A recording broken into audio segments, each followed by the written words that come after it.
Welcome back to another video on the Possum Stamps YouTube channel. This is Candace with a card inspired by the January Color Palette Challenge.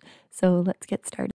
So I am going to start off with my stamping, and I have a piece of cardstock already in my MISTI, and then I'm going to use the Llama from the Coffee Llama stamp set, and I'm just going to stamp him down in some amalgam ink because we are going to Copic color this, but by all means you could use whatever coloring medium you prefer.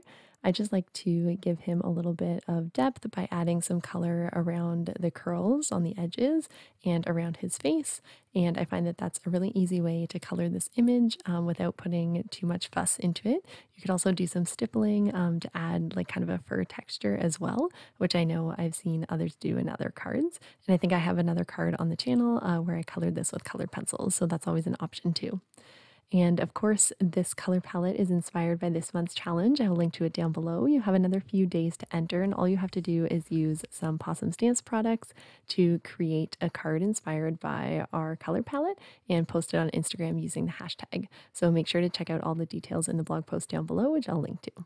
So I'm coming in and I'm blending a background inspired by that challenge. And I'm using a few different distress oxides in Stormy Sky, Victorian Velvet, Spun Sugar, Salvage Patina, and Peacock Feathers, and I think it actually blended quite nicely. I was worried I wasn't going to be able to blend some of them, but it turned out really well, and I think it goes really well with the challenge.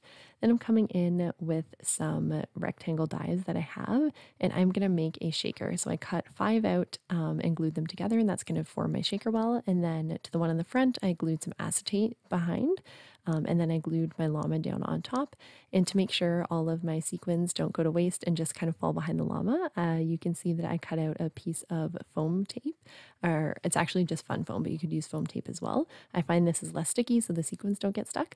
And I'm just going to glue that directly behind where my llama will sit. And that way none of my sequins go to waste and I can save them for another card. And then I'm taking this mix, which is the Candy Christmas mix, which is so pretty, and putting those into my shaker. And then I'm going to adhere the front of my shaker and adhere that down to my card.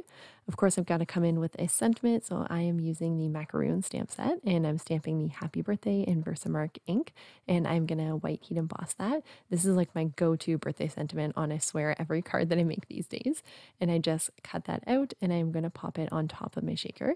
But first I'm going to get that shaker popped onto my card and then center the Happy Birthday to give it a little bit of interest.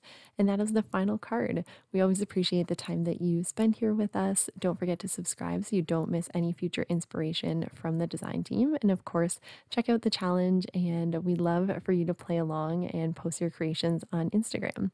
And with that, I will see you in another video. Bye!